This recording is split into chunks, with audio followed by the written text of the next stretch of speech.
Welcome to this special Elementor Roadmap and Focus event, which is the first of a series we have planned for 2023. I'm Ziv, your host for today, and excited to be here with you. We worked hard on laying a strong foundation for Elementor's next generation editor, which enabled us to create more stable and efficient releases faster. And we are excited to share that the positive changes are already evident in our latest releases, as we remain committed to continuously improving our platform. Today, we will focus on and reveal our plans for 2023, including a detailed breakdown of our upcoming releases. We'll also be hosting quarterly roadmap events to keep you updated on our progress and gather your feedback. We encourage you to share your feature requests and be part of shaping our roadmap. So, what's on the agenda for today? We'll start off with you, our users, and ever-growing Elementor community. We'll share some interesting stats and meet key community-facing representatives who will play an important role in improving our ability to accelerate your success. We'll then talk about customer experience and some initiatives we have planned to support our community. Then we'll talk about Elementor and WordPress and meet the new head of WordPress relations at Elementor. After that, we'll briefly revisit the Showoff Competition, see some of the winning websites, discover another source of inspiration, and find out where to submit your websites for upcoming competitions.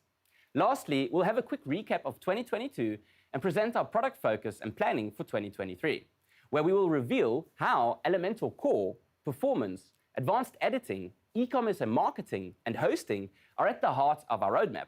We'll also share and demonstrate some of the new features we are currently developing for our upcoming releases. Also, we've got a team standing by, ready to chat with you live and answer questions you may have. And the best part, by participating in our live chat, you'll automatically be entered into a raffle giveaway, meaning one lucky participant will walk away with a prize. All right, without further ado, let's kick off with the Elementor community and some interesting stats.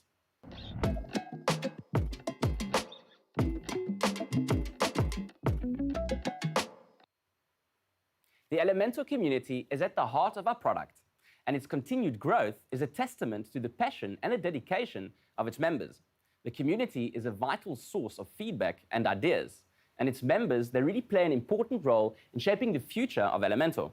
And we are really thrilled to see that the community has grown by 12% in the past year and is 158,000 members strong.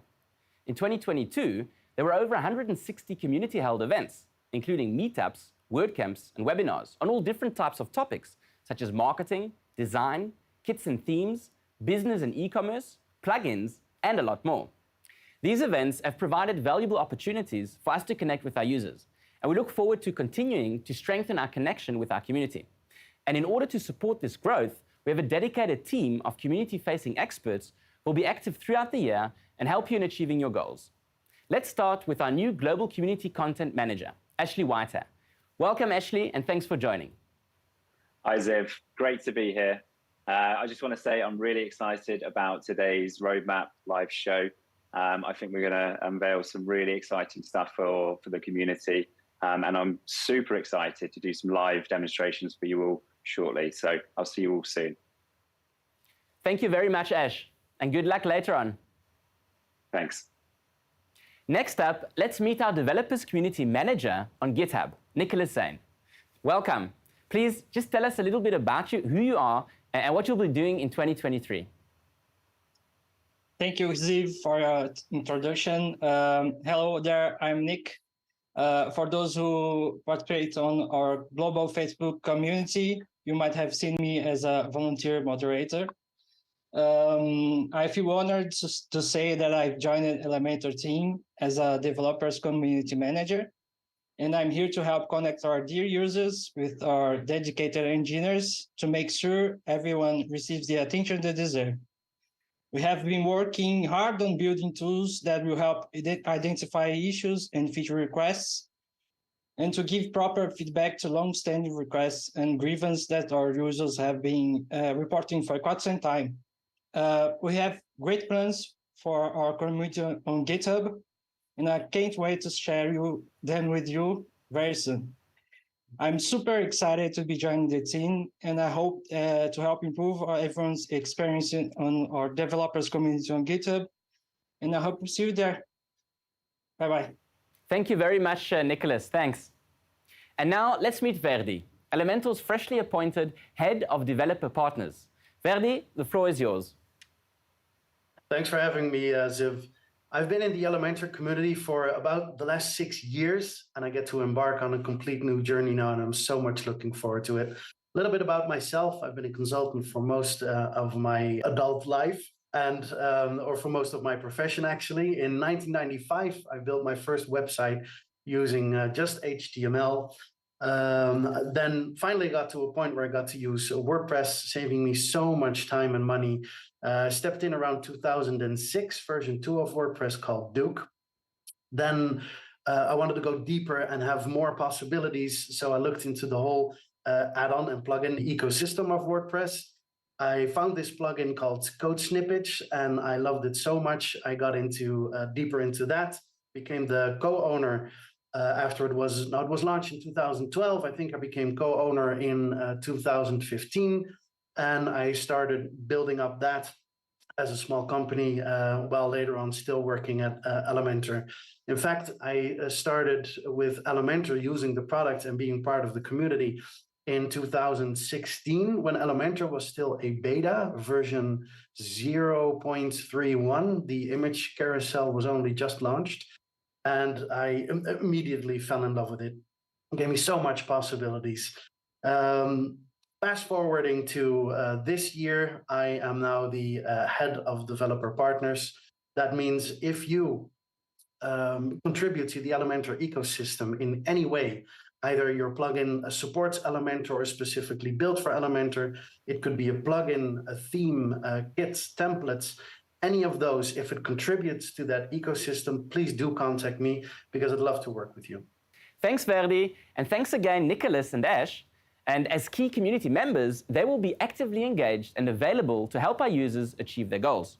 Our community is a vital part of our success and also the success of our users.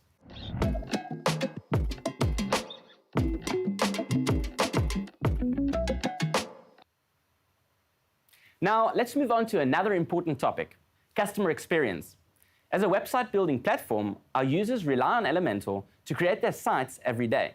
And it is our duty to ensure that their experience is nothing short of exceptional. To shed some light on this, Igor, one of our Tier 2 customer experience engineers, will share some interesting stats and provide insights on some of the initiatives he has in place to support and strengthen our community. Hi, Ziv. Hello, everyone. Nice of you having me here. Thank you for joining. Thank you. So I have been working in Elementor customer experience team as part of Tier 2 technical support for about 2 years now. And it has been amazing to see how Elementor support has been growing in the past 2 years, how many more people we have. So some of you may know me from WordPress and Elementor community events, which is amazing. And I will be more active on the community as well as on the social media. I've started using WordPress back in 2010, joined WordPress community in 2016, and 2018, I started using Elementor. And about 2 years ago, I started working in Elementor as a customer experience technical support engineer. Now, from this year, we are planning to bring customer experience closer to our community, as well as our social media. So let's talk a little bit about our customer experience agents. We have about 120 agents from all around the world. We have offices in Serbia as well as in the United States, in Miami. We have been building a better process for the past couple of months, and we are ready to bring a better support. So you can expect that in this year. And I can tell you that the overall satisfaction rating during the last year was about 4 out of 5 customer satisfaction. Now, this is the latest survey. For every 10 customers, we get about 7 excellent experience. As you can see here, emojis, but customers, of course. Good experience, we are rated about 1 out of 10 times. and we still do have 2 out of 10 negative experiences. And this is something we want to change moving forward. Again, we did a lot of changes to make this process better. About me and what is next in this year is that I will be helping our community for any questions that are not answered by the community. I can jump in, I will jump in and help anytime somebody is left without an answer on our groups, as well on social media. You can also tag me. So if you, for any reason, had a bad experience with our support, you can tag me. And if you are not receiving a satisfactory answer from our community members or moderators, you can always tag me and I will do my best to help. And one more thing we are doing is we are looking to provide a proactive support with weekly posts on the most common questions and also daily posts. So we are looking into that. So stay tuned. Thank you very much, Igor. Thank you very much. Thank you.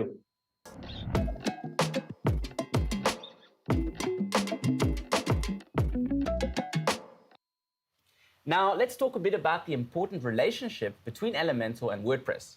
And who better to guide us through this topic than Miriam, our newly appointed head of WordPress relations. Welcome. Thanks.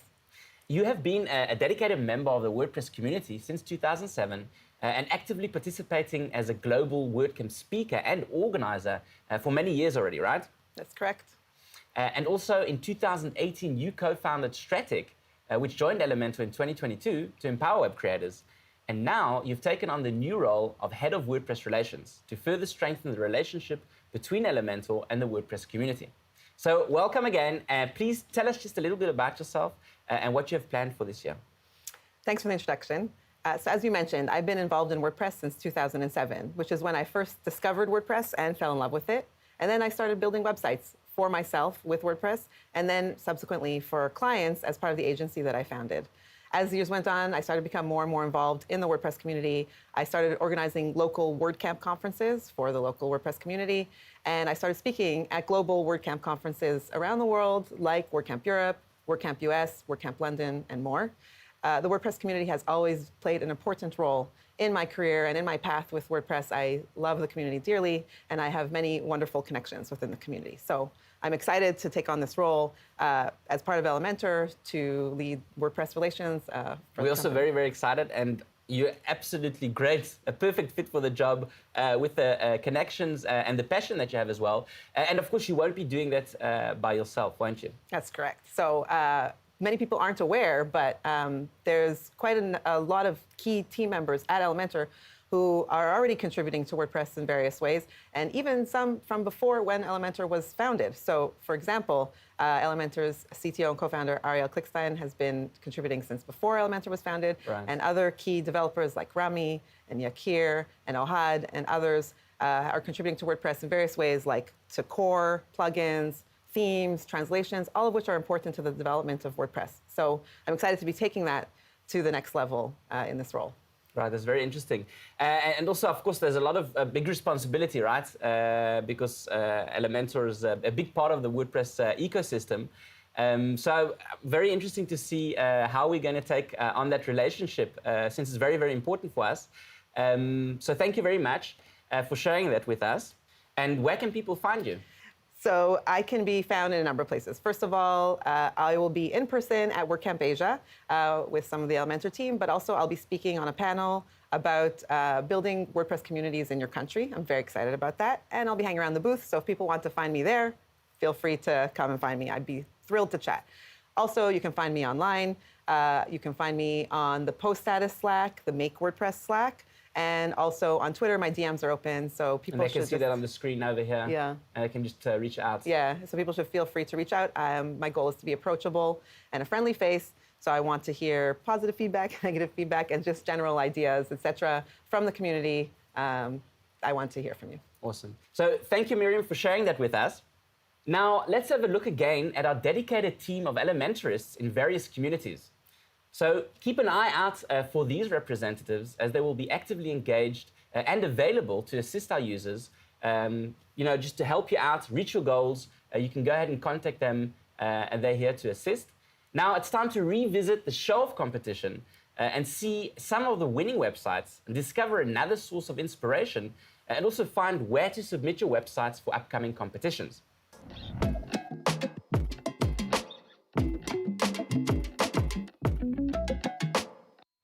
Let's welcome Hadass, our Senior Brand Manager. Hadass has all the inside scoop, so please take a moment to introduce yourself and tell us more about upcoming competitions. Hi, Ziv. Great to be here again. Thank you for joining. Thank you for having me. So let's talk about Elementor Showoff 2022. The Elementor Showoff 2022 competition was a huge success with amazing websites submitted by talented web creators. We were blown away by the skills and creativity on display. And the competition was a great way for you guys, our web creators, to showcase your talent and show us what you can do with our editor. There were 5 categories, each representing a type of website: portfolio, experimental, landing page, e-commerce, and of course, content. Our top 5 winners were Stefan for Best Portfolio, Yoni and Yuda for Best Experimental, Glenn for Best E-commerce, Lucy for Best Content, Dan for Best Landing Page and Best Website, and Will, who received an honorable mention and made it very far in the competition. These websites can be viewed on our website Showoff page. We also have an Instagram channel for you to get inspired. And starting this month, we are opening submission for the Elementor Showoff 2023 competition. Woo! Yeah, and we will be announcing a website of the month every month in our Instagram channel. So start sending in your website. We can't wait to see them. Absolutely. Thank you very much, Hadass. I really am also excited to see submissions for this next Showoff competition.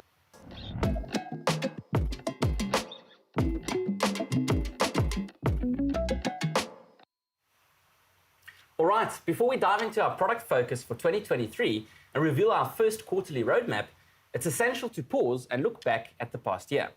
We'll take a moment to evaluate the foundations we've laid for growth and expansion and how they connect to our main areas of focus for the upcoming year. So let's welcome Gabriela, our Senior Product Marketing Manager, who will give us a quick rundown of the past year. Gabi, the floor is yours. Thank you, Ziv. So before we jump ahead into 2023, it's really important to look back at 2022 and some of what we've done and some of what we've done together. So if we look at 2022, we can see that Elementor is now used on over 12.7 million live websites. 2.5 million of those are new websites built this year, just this year alone. It's really a lot. That's a lot, meaning that close to 8% of the world's internet is built with Elementor. That also means a lot of responsibility because we have a lot of different types of websites, different configurations, different plugins. So when we think about innovation, we think about how can we innovate responsibly and how can we introduce new features without breaking all these websites. Right. So part of what we've done in 2022, Elementor has been around for over 6 years now. So part of what we've done in 2022 is we have worked a lot on building a stronger foundation. We had to revisit the code to make sure that it is more compatible with the innovation we want to introduce in 2023 and beyond. We also had to lay new foundation for technologies that are going to accompany us in the upcoming future. So we started with Flexbox Container, which has already been released and it's in beta. And it's important to understand why it's still in beta, right? So we said we had a lot of different websites, a lot of different configurations. We can't just activate Flexbox containers on all websites without taking that into account. Right. We want to give you the opportunity, the web creator, the opportunity to decide when they are ready to activate Flexbox containers on their website and also make sure it doesn't break any previous configurations they may have had. Another foundation we lay is the foundation for nested elements. So you may have seen in 3.10 we introduced tabs, and we're going to explain more about that a little bit later today. But tabs is the first feature we're introducing with nested elements, and we're going to do more of those in upcoming features. We also focus a lot on performance. In the past year, we introduced over 10 new performance improvements, and this is really to enable you to build websites that load faster. And we have Shiro, who's going to talk a little bit more about that later today. Another thing we focused on in the past year was more reliable releases. We did have a few tricky releases this past year, and it was important for us to reevaluate how we test and the processes we have in place to make sure that we are releasing versions that don't break your websites, that we are compatible with our third-party add-ons. So we've even taken it a step further and started testing our own plugin against our popular third-party add-ons to make sure that they are compatible with us before we release the version. Right. And alongside all of that, we also introduced 26 new features last year. So we introduced the loop builder that's been long awaited for, also Flexbox containers that I mentioned, WooCommerce enhancements, and many, many more. And the foundation we lay in 2022 enables us to accelerate our innovation in 2023. So you may have noticed in the last few months in 2022, we've increased our frequency, and we're going to continue doing that in 2023. And now we can really say that we're ready for 2023. All right, thank you very much, Gabi. Thank you for having me. Thank you very much for sharing that with us. Thank you. All right, now it's time to dive into our product focus for 2023 and unveil our first quarterly roadmap. We've been receiving many requests for a roadmap, so we've decided to share a detailed one on our website, where you can stay up to date on the latest developments. You can visit it at any time at elementor.com/roadmap. And as you can see, we have some exciting features planned for the upcoming releases. Also, soon, we'll give you a sneak peek on some of these features. We receive many feature requests every day, and choosing which ones to focus on should reflect our community's needs. For example, in our December survey, we got over hundreds of requests for the mega menu, enhanced forms, for additional WooCommerce features, enhanced dynamic content capabilities, nested elements, and broader design capabilities. So it's clear that these are areas our users are looking to see more development in. And we'll continue to work on incorporating these requests and more into our roadmap. We encourage you to share your feature requests with us through our GitHub page and participate in our surveys. Your feedback is crucial in shaping our development and also the roadmap, and to make sure that our product meets the needs of our community. Now, let's move on to the 5 main areas of focus for 2023, which are Elementor Core, performance, advanced editing, e-commerce and marketing, and hosting. Let's begin with hosting. And to guide us through this topic, let's welcome Asaf, our product marketing team leader. Asaf, you are going to be sharing some exciting updates about our cloud offering and new hosting features that we have in store for you. So welcome, Asaf.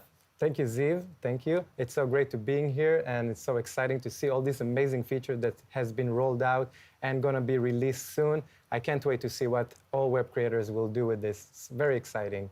Exciting indeed. So, speaking of web creation, a year ago, we officially introduced Elementor's all-in-one WordPress hosting plan, which also includes Elementor Pro Builder plugin and Hello theme. This was our first step in the journey to provide web creators with the hosting solution that is tailored to work seamlessly with Elementor Website Builder plugin, and also making sure that websites are fast and secured while providing web creators with the best experience for building and hosting WordPress websites. So, in the last year, we have been working tirelessly on improving our hosting by strengthening the infrastructure, enhancing the performance metrics, and optimizing the creation experience. And today, tens of thousands of web creators around the world build and host their websites on top of Elementor. It's so exciting to see it. And we see websites with more than 6 million monthly visitors, agencies and freelancers who are building and hosting their stunning websites on Elementor WordPress hosting for their clients, and many users who purchase more than one subscription for their business. So besides our focus on infrastructure itself, in 2022, we have also released really great features for our hosting, such as custom domain, email connect authentication, and transfer subscription. And today, we are glad to introduce our brand new staging tool for Elementor hosted websites. Staging allows you to safely test new designs and features on a cloned website without risking your live website. Amazing, right? And it's only the beginning. In 2023, we plan to introduce even more features that will complete the entire web creation experience, such as cloning, multi-site, migration tool, email, and so much more to come. So stay tuned. And on that note, we are glad to announce that starting from January 30th, we'll be rolling out our 4 new Elementor WordPress hosting plans. These new plans vary in the number of websites, volume of resources, and features included per subscription, and they were perfectly tailored to provide web creators a range of solutions to meet their different needs along their journey of growth. So today we introduce 2 new single website subscription, the Basic and Business. The Basic is great for users who need one website for their personal use, whether if it's a portfolio, a blog, and so much more, while the Business plan is optimal for bigger businesses and WooCommerce websites that require boosted resources. The next new 2 plans that we're going to introduce are multi-website plans, grow with up to 3 websites, and scale with up to 10 websites. These plans are great for companies who need more than one website, and for web creators who create websites for their clients and they want to offer multiple websites. While we will continue to adjust and add more features for each plan and make sure that they are optimized for your different needs and to make sure web creators can scale as they grow. So when combining all of these great features together, Elementor Hosting, plus Elementor Pro Website Builder and Hello Theme, you get the best WordPress hosting for Elementor. Starting from $9.99 a month, you can get your website up and running in no time, in a hassle-free environment. You can focus on what's matter, creating amazing websites. So stay tuned and see you soon. Right, and that's going to be starting January 30th, right? Exactly. All right, thank you very much, Asaf. That's really great news. Thanks. Thank you for having me. Now, let's continue with Elementor Core. Gabi, could you please give us a breakdown and share with us how we will be focusing on advancing Elementor Core in 2023? Yeah, of course. So I mentioned earlier that Elementor's been around for a little over 6 years. That's over 100 different releases during these past years. And when you look at the features we released 6 years ago, the depth required 6 years ago is very different from the depth required for widgets and features in the later years and even today. So it's natural when you look at it that there's a little bit of a difference between the features that were released 6 years ago and those released, more recently. The depth is a lot greater when we look at features today.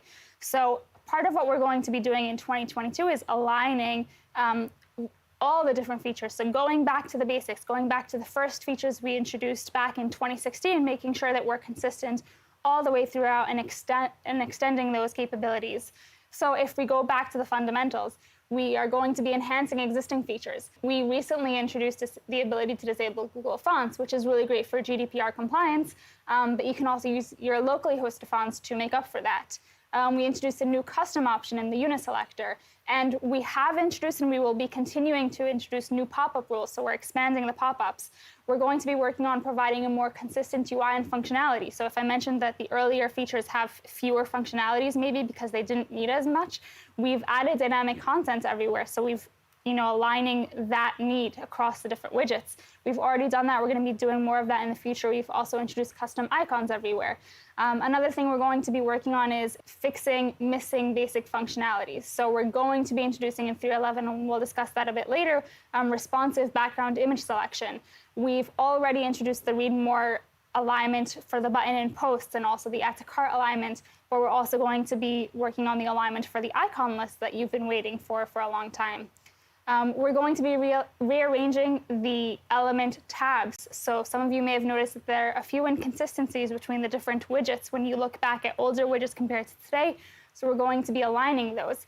And alongside all that, we want to be improving the user experience. So one of the things we recently introduced is the ability to save as a default, which will accelerate your workflow. So you can take the default of a widget, update all its styling and settings, and then save that as your new default.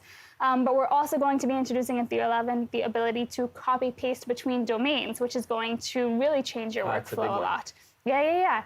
And finally, alongside all of that, we also want to make it more intuitive to beginners on the one hand, but also to make it easier for you to deliver your website to a client. So we've introduced the ability to choose a new exit to location when you leave the editor.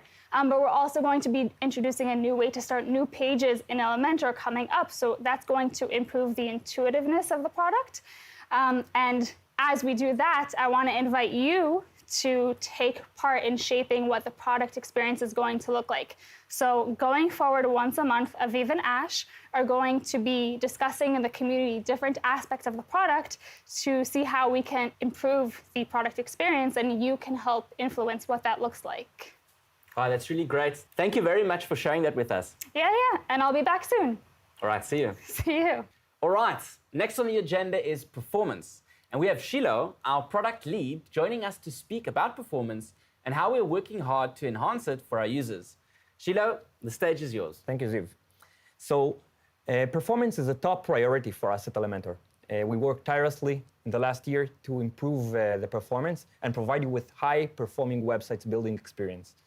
But in order to understand what is performance and why sometimes we see comments such as this about performance in Elementor, we need to understand what performance consists of.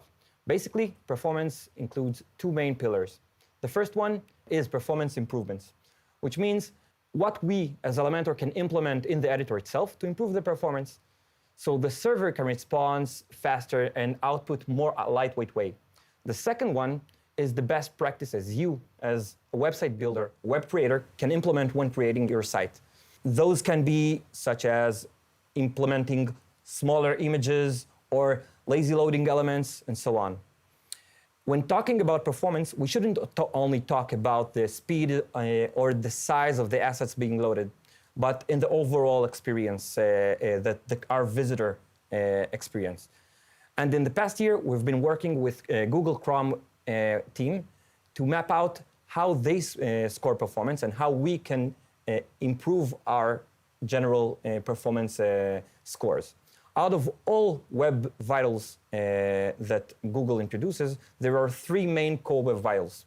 The first one is LCP, largest contentful paint, which states how long it takes to the page to appear. When did the user felt that they can interact with the site?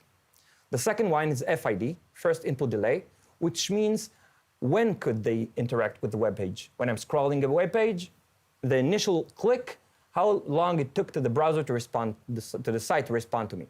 The third one is CLS, which means how stable was the structure of the websites, how shaky it was during the browsing itself. These three metrics cover the actual browsing experience, and they are measured in the actual field data. Because we can load a page real quickly without it being interactive, which leads to bad visitor experience, we should talk about those three metrics. In 2023, we're going to keep on improving those areas and improving those scores to make sure you have the best performing website. So in terms of our Elementor hosted websites offering, we're going to introduce post caching using CDNs, which will improve your time to first byte dramatically.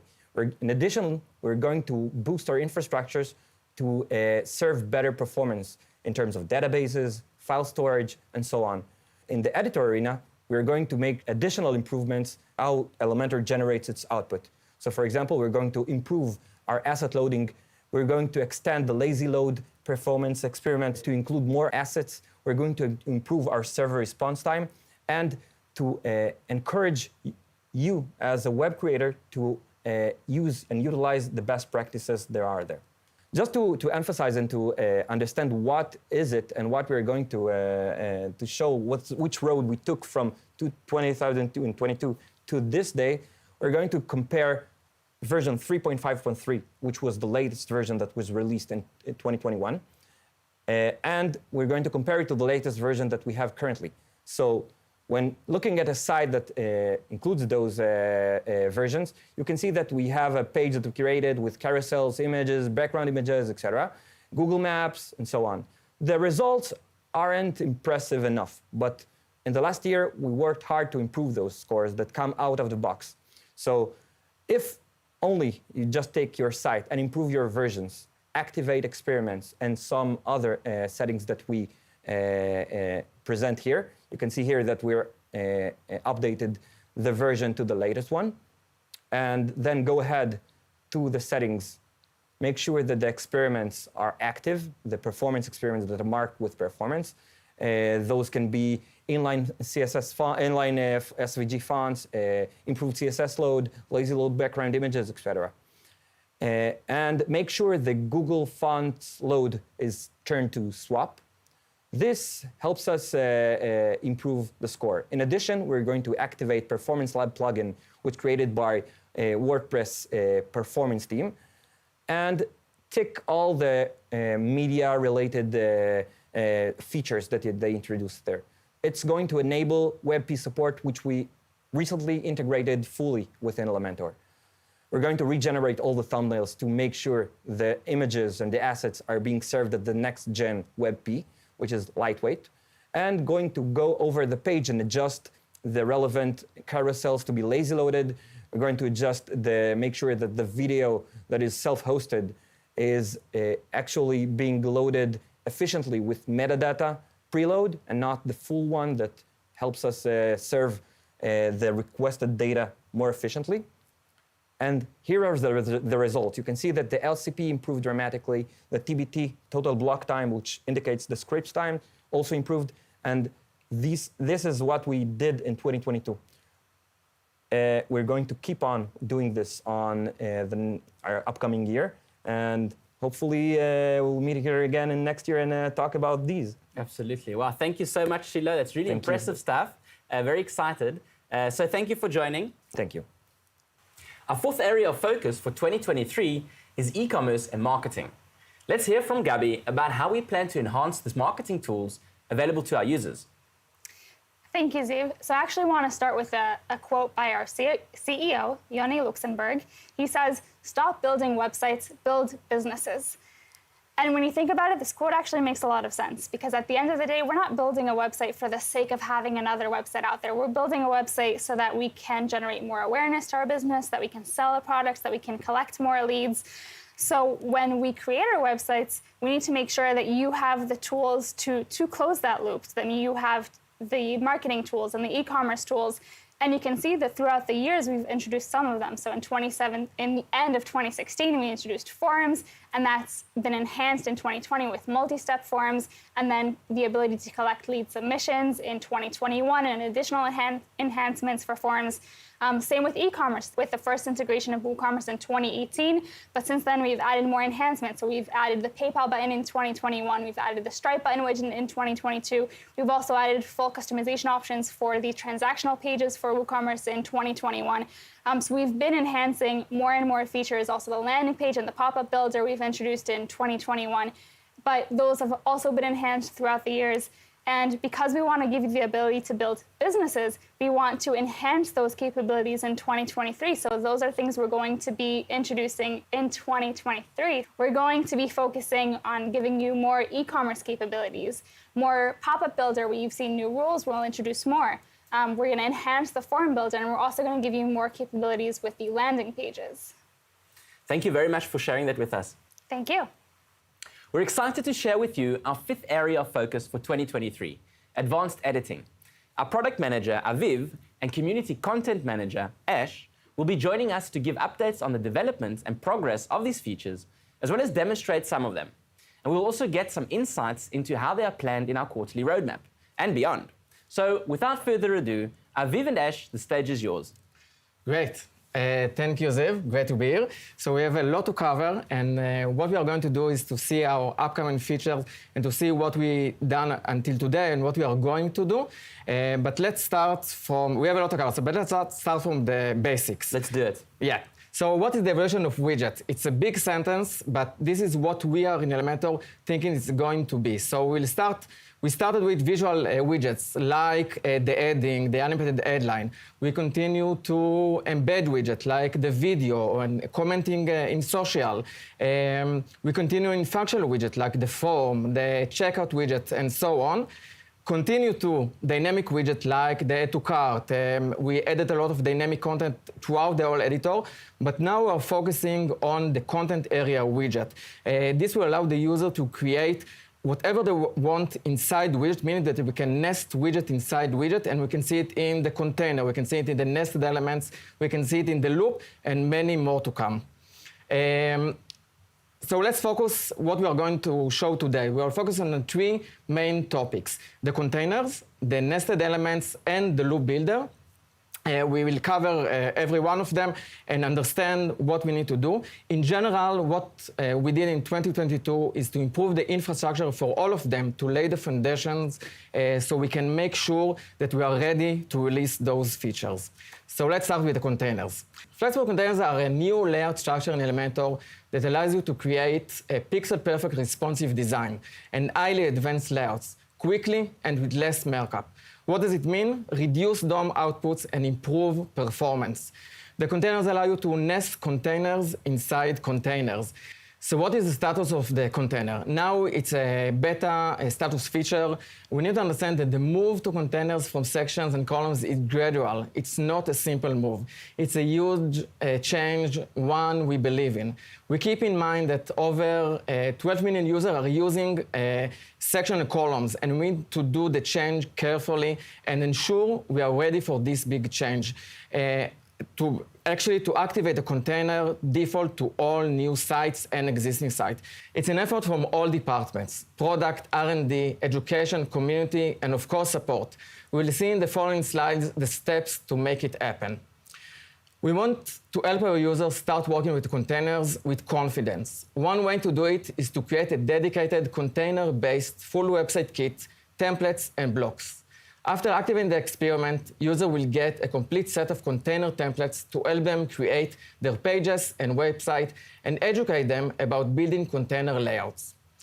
Ash will show us the amazing new containers-based templates. Go, Ash. Thanks, Aviv. So just to confirm, with the container experiments activated, if we visit the kits library now in the templates section, we'll see an updated selection of kits for you to choose from. Now, we've got some old favorites in here. We've got the wireframe kits, but we also see a whole selection of new kits. And most excitingly, we now have these new one-page shop kits as well. And we'll just quickly preview one here. This one is for books, although you could customize it to be for anything that you like.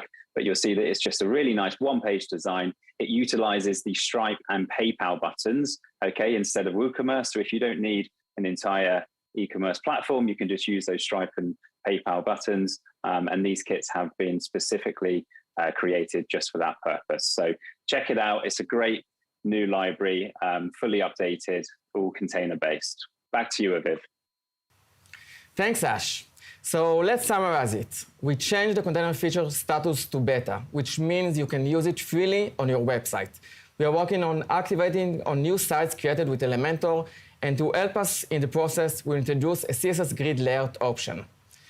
Now let's continue with nested elements. Nested elements empower you to place any element inside another widget. This unlocks full design flexibility and enhances what you're capable of doing with each widget in terms of what it looks like and what content it includes. The nested elements work with the containers, and now when the container is stable, we can revamp and create new widgets with nesting capabilities. We work on the nesting infrastructure in 2022, which allows us to introduce a new way to create a layout with a combination of containers. Let's view benefits of nested elements. For example, let's compare the old and new tabs widget. Previously, we allowed you to add content in the text area, and that's it. Now, with the nesting capabilities, you can drag in any widget and elevate your design and creativity. Nested tabs, or as we call it, tabs, will replace the current tabs widget. Don't worry, we are not deleting your old tabs, but when dragging a new tabs widget to the canvas, you will get a completely new set of tools. Let's see it in action. Ash, this is your time. Thanks, Aviv. So let's just jump over to one of the pages that I've set up for you for this demonstration. Just let this load. And if I just hide the panel and scroll down. Okay, we now see this tabs area here. Now, historically with tabs, okay, we didn't have as much control as we have now with these new nested tabs. Okay, if we wanted to have complete creativity freedom, we would probably have to design a template first and then copy and paste that shortcode over into the old tabs widget. But with the new tabs widget, you'll see that each tab, okay, can be completely different. These are all a fairly similar layout, but I'll demonstrate how we can chop and change this as much as we like shortly. So here is the tabbed area that we're going to build today. Okay, so I'm just going to remove this for now, and then we'll drop in a new tabs widget underneath this header. Okay, and we now have lots and lots more customization options, and that's configuration and styling. And the first thing you'll notice, okay, in the tabs area here is the direction at the bottom here. So we're not just tied to those tabs being on top, we can position them on the bottom. We can go either side if we would like to. We can also say if we would like them to be at the start, in the center, at the end, or justified. So lots and lots of control with that there. And we also have additional responsive settings as well. And if I drop this down to mobile view, you'll see that that tabbed area converts into an accordion. So much easier for somebody on a mobile device to navigate that. And we can change that if we so wish. So I could change that to tablet, for example. And if I drop to the tablet, you'll see that that displays as an accordion as well. So let's build out our tabs area. Okay, so we'll build out the first one first, the tab one first even. So we're going to call this one organic. Each tab item can have an icon, which is a great addition. So we can drop an icon in like so. We'll delete these two for now because we'll duplicate and reuse some of the settings that we do on this first tab. We have lots of controls here, so we can space the tabs apart. We can say how far we would like the tabs to be away from the content. And then we also have lots of styling controls for typography, colors, that type of thing. I'm just going to jump back actually, and let's drop in some items into this tab so that we can really see what we're doing as we amend those styles. So we can drop in anything that we like into this tabbed area. So here is a heading, and then we can also drop in some text underneath like so. We could drop in a list, and some of these I have saved as default just to kind of speed up this process for you guys. We've got a tab there. And then I also want to display an image on the right-hand side. So let's drop in a container. And then I think if we arrange this to be a row, like so, and then I just want to drop these into this container that I just added, just to neaten this up a little bit. And then we'll add an image, which needs to sit outside of the container. I'm just going to make good use of the navigator here, like so. The image will update to say this one. Okay, and then we can also, now we've got a container here, we can align these items. Okay, so just sit in the middle there like this. And then if we jump back over into the style tab of the tabs widget, we can just, we can configure absolutely everything that we would like to do. So the normal state, let's duplicate a couple of these so that we can see exactly what's changing here. We've got normal, hover, and active states. Okay, so we can change all of these. So the normal state will set as the same color as the background. Make sure I choose the right color. The hover state, we're going to set to this gray, and then active to this gray as well. We can set border radius if we would like to. So we're going to apply just a 1 pixel, a 1 pixel border width. And then the border radius, we're going to really round those corners like so. And then we can also amend the padding like this as well, if we so wish. So lots and lots of control, okay, when it comes to configuring all of the items here at the top. What's next? So let's minimize the tabs. We can now change the text in the titles. So each of these can be configured. So we can set font size, the way, okay, all of the normal stuff that we would expect to see in the typography settings here. And then we also have all of those states as well. So normal colors, hover colors, active colors, etc., etc. Next up, we have the icon. So we can position the icon wherever we like, really. Okay, we can position it on the right-hand side. I'm actually going to leave this on the left-hand side. We can set the icon size, like so. We'll just make this one a little bit bigger, as well as the spacing as well. Okay, so lots of control here. And again, we have those normal hover and active states there. And this one's really important. Okay, so this allows us to define the styles for the container. And this is carried across each tab. So here we're going to add a border. We're going to give it a color. We're going to round off those corners like so. I think that's a bit too much. Let's go for 30.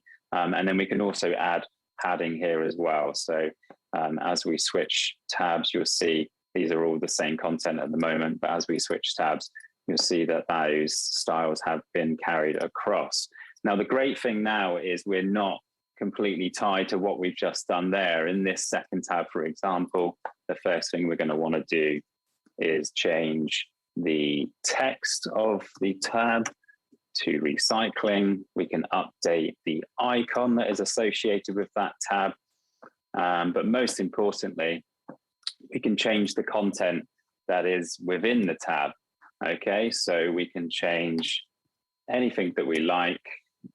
Just type this in. I won't update this text just because it would take too long, but we can change the image that's in that tab. And this time round, okay, we could say that we would like the image to be displayed before the content like this. Okay, and then if I minimize this screen, you'll see that when we switch from organic to recycling, okay, we've got completely different layouts, which is just going to give us complete control with our design freedom.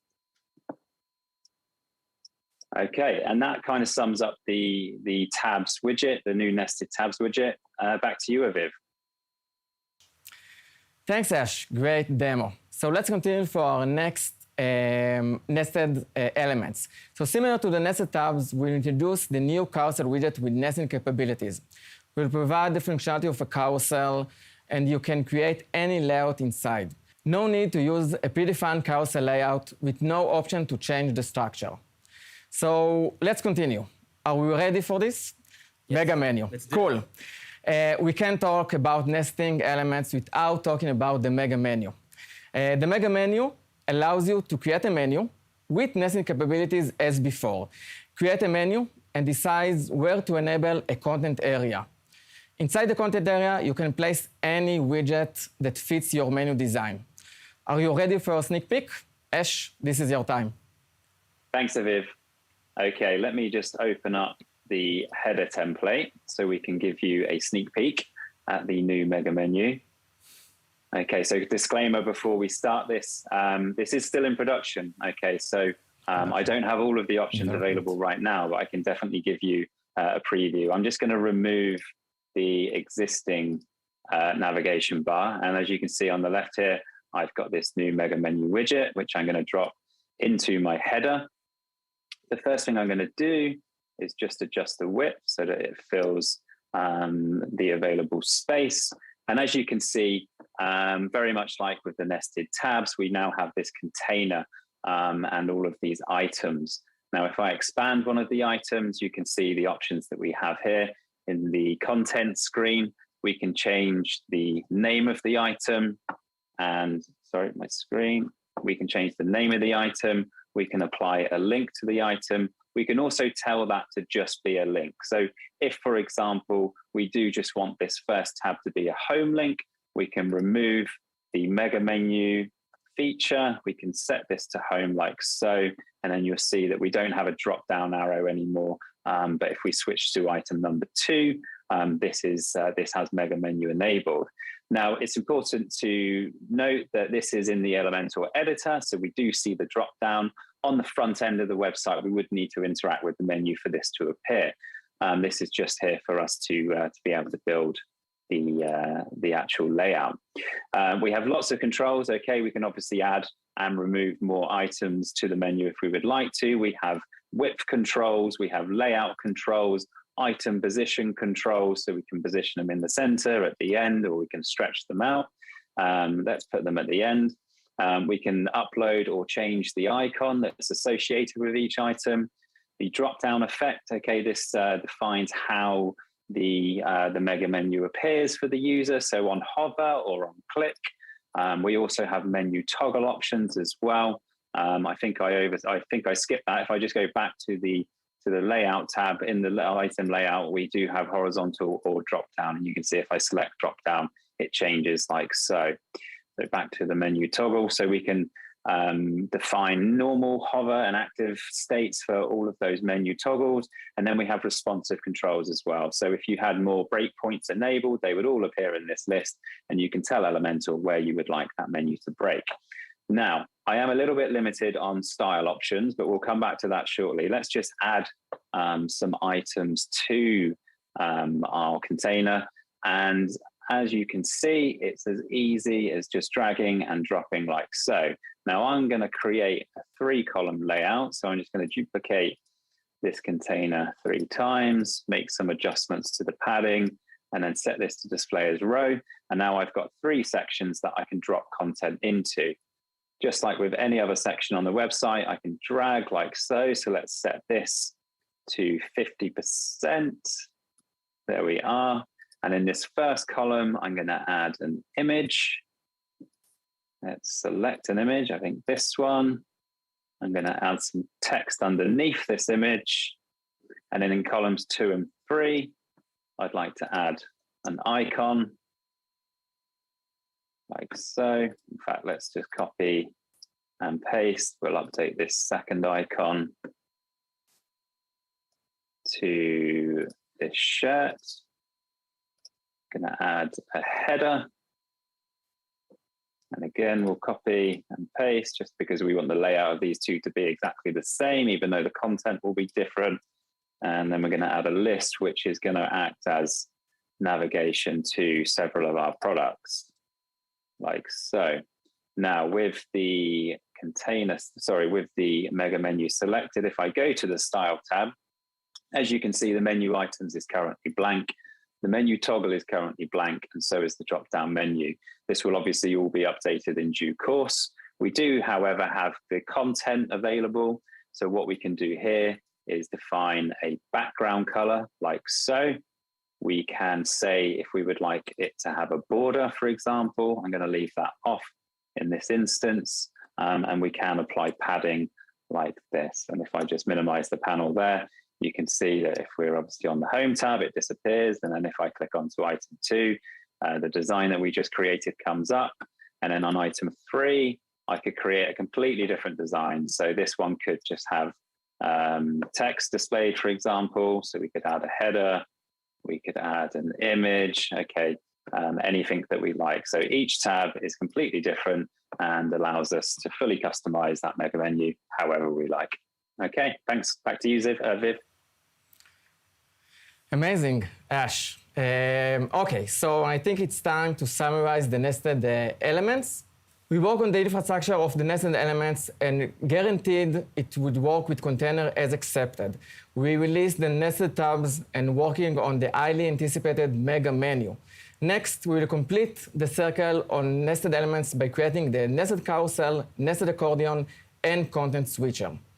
Okay, so let's switch to the loop builder. We are getting to our exciting feature. What is the loop builder? The loop builder allows you to have full control over the layout and style of your archive page. You can design the main item template, and we will create the magic, an archive based on your design. We are providing you with complete design freedom and flexibility to create your loop. If you can check our post widget, we decided how an archive should look. Title on top, description, and button. With the loop grid, you can control the layout and style of your items. The loop grid widget allows you to create a grid archive to populate with your post. You are designing the main item template, styling the way you want, and using dynamic content. Create custom post types and change the source data to present them. We also support creating loops with WooCommerce. Create a product archive with WooCommerce widgets and dynamic content. It's a good time to demonstrate the loop grid widget. Ash, back to you. Thanks, Aviv. Okay, so let's jump over to the demonstration page for the loop. Just let this load. And this is the layout that we're going to create today. Okay, so this uses the new loop builder.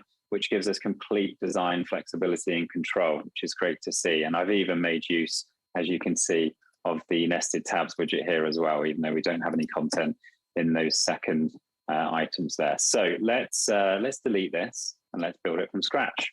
So in this first empty column, I'm going to search for loop, and I'm going to drop in the loop grid widget like so. Now, when we do this, okay, it basically prompts us to create a template. Before we do that, though, I just want to quickly show you this. So the first thing that we're going to want to do is choose the source. It is, by default, it's selected as posts, which is directly linked to our blog. But obviously, if we were building for WooCommerce, we would choose products. So we can choose a template here if we've already created one, but actually we're just going to create one from scratch. So let's do that now. We're going to click create. We're going to save our changes. And then it's going to reload the page. Okay, so we can still see our layout, but we're actually in the loop builder right now. Now, this works in the same way as any other section in Elementor. Okay, we can drag in containers, as many widgets as we like. Okay, whatever we want to add to this section, we can do. So the first thing I like to do is drop in all of the widgets, or most of the widgets at least, that I know I'm going to use. So the first one is going to be the featured image. So this will dynamically pull in the image from the blog post. And always remember that if you want to change this image, if we go to settings and preview settings, okay, we can change which product shows up here. So we could choose, I'm trying to think of another product I have on here, white bread like so, apply and preview, and then it will update, okay, and it will show us a slightly different product. So with the featured image added, we're also going to add the post title, and we're going to add the post excerpt. Here we go. We need a read more button, so we're going to drop in a heading for that just down here. We are also going to add the category, but we'll do that last of all. Now, with the majority of our items in here, I'm just going to style the container first of all.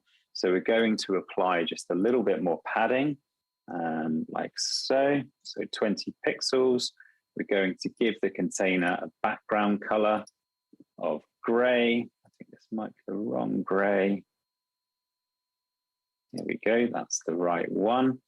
The image we are going to set to 100%, so we know that it always fills the width of the widget there.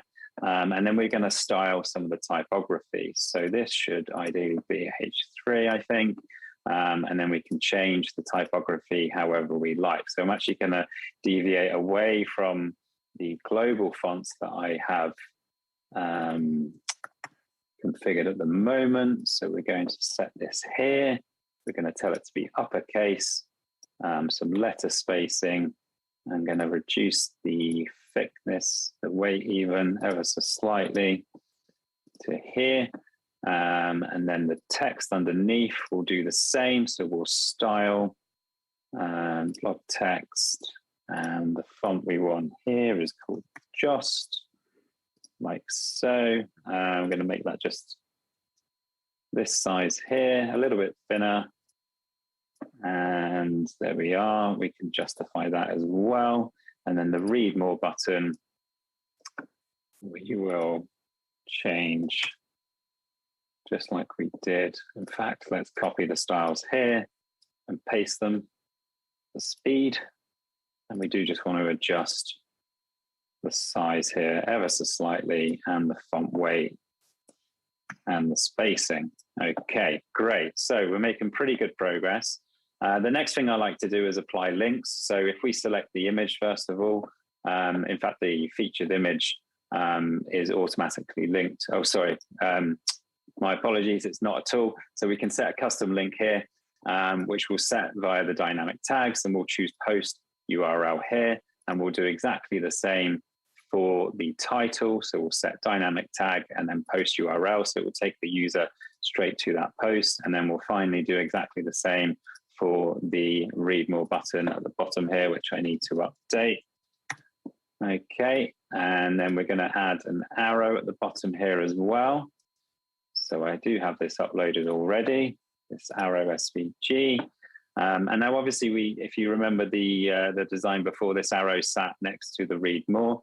So if we select the container, And in layout, if we change this to row and then wrap, because we set the image to 100%, in fact, we'll just double check and set that to full width.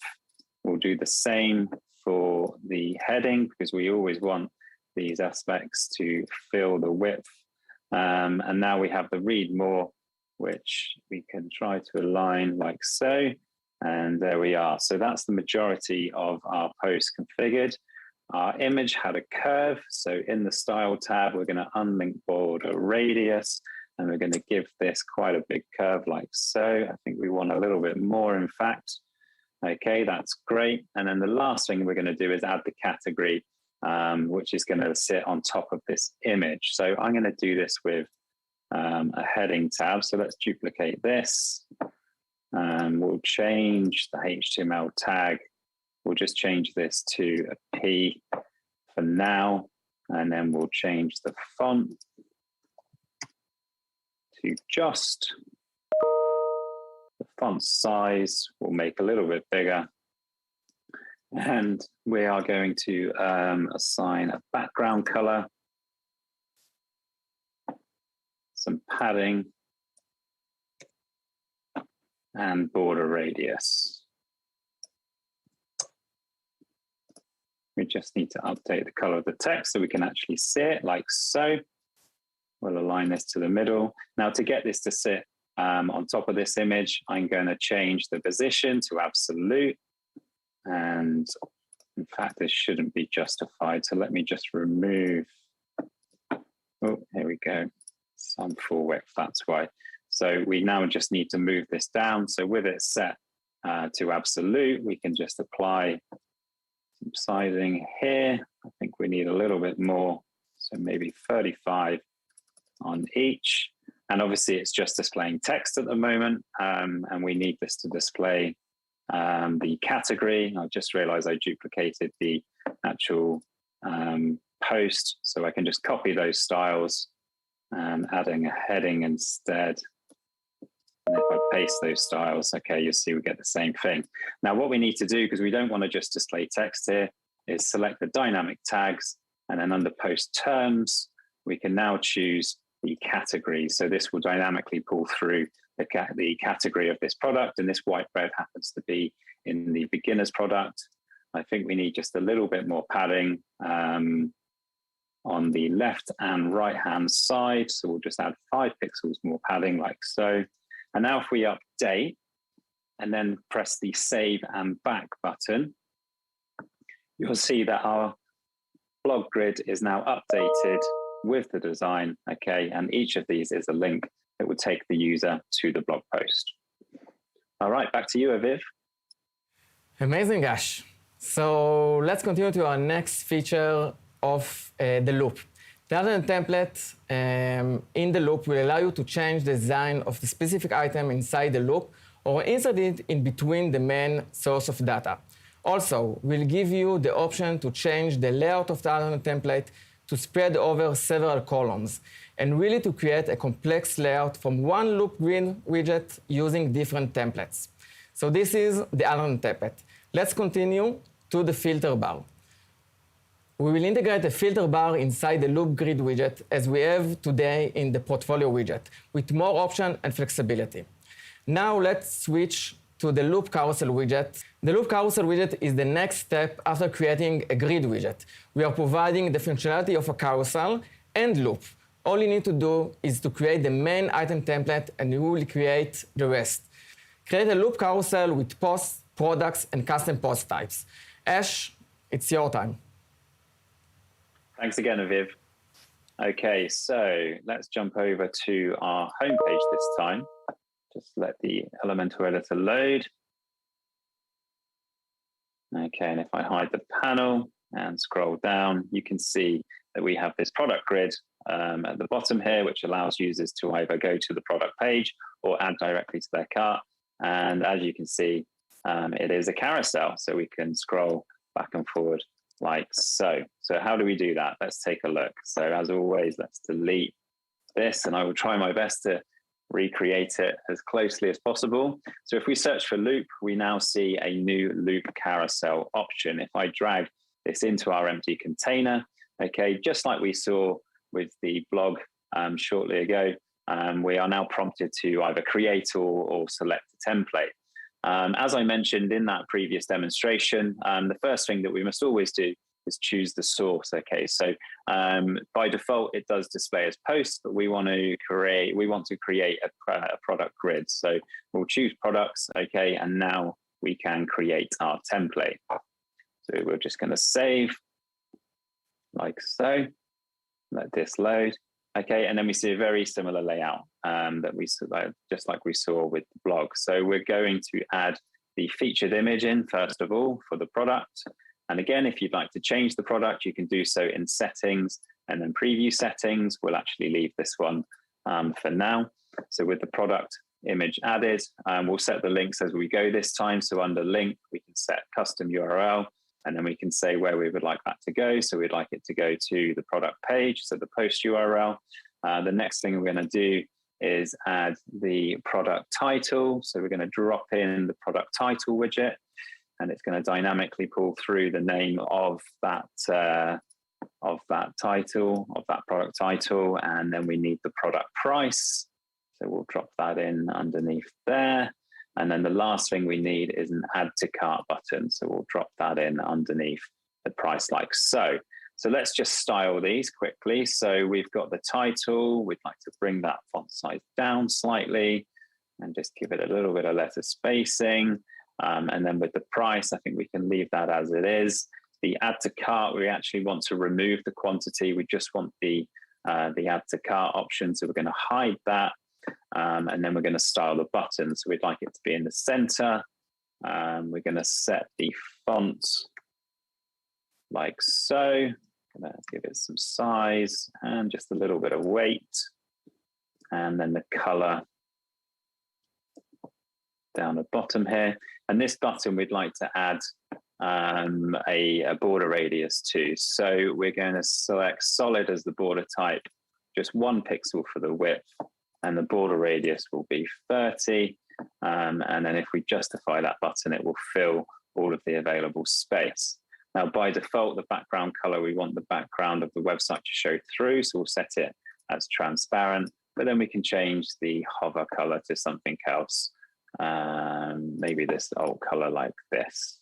I think it's the other old color, just bear with me. There we go, that's perfect. Okay, now the last thing we need to do is position the price. Okay, so it's in line with the product title here. So if we select the container, we'll choose horizontal row, and then we'll set this to wrap. We'll make sure the image is set to 100% in the width field, and then we'll also set it to full width so that it always displays as full width. The button will do the same, so we'll set that to full width so it sits underneath the product title and the price. And now with the container selected again, we'll set all of the items to space between, which will stretch them out, and then to center so that they sit in line with one another like so. And there we go. So that's the actual design created. If we update this and then save and go back, our product grid will now update with our products. Now let's take a look at what options we have with this carousel. So here we are back in the content tab. We've created and assigned our loop template. We can tell Elementor how many slides we would like to show. So if we only want to show 4, we can say 4. Slides to display, we're going to set as 2. We can tell it how many products we would like it to scroll. Okay, and then we also have all of these query options as well. Now, by default, it will show the latest products, and that's actually what we want to do on the homepage here. But as you can see, we have a whole host of options here, so we can even manually select products we can search for in this area here, and we can also exclude them as well. So a lot of options there to really fine-tune these loop carousels. If we keep scrolling down, we have settings for the animation that's displayed. So we can say whether it autoplay scrolls, we can say what speed we'd like it to be, should it pause on hover, should it pause on interaction, should it do an infinity scroll, should it go from right to left. And then we have navigation options as well. So if we select the navigation, okay, I've got the arrows showing, I can turn them off if I would like to. So they've disappeared now. I'm going to leave them on. We can even change the icons that are associated with the navigation arrows. Now these are similar, but they're a little bit thinner and do fit in with our website a little bit more. And we have pagination at the bottom here as well. So you can have dots, fractions, or progress. And we're actually going to switch those off for this particular design. And in each of those aspects, okay, we have lots of styling controls as well. So we can control the gap between the items there. And then we have styling options for the navigation as well. Now I'd like these to sit on the outside like so, and I don't want any color showing through. So we're going to set them as transparent. And if I want to, I can obviously change the size of those navigation items as well. It really is as easy as that. Back to you, Aviv. Thank you, Ash. Great demo. So let's continue with the next feature of Loop. We want to help users create their first Loop item. As in many places in Elementor, when creating a template, we offer a predefined layout to start from. We will do the same in Loop with Templates library. It will shorten the creation time and educate you about how to create a Loop template.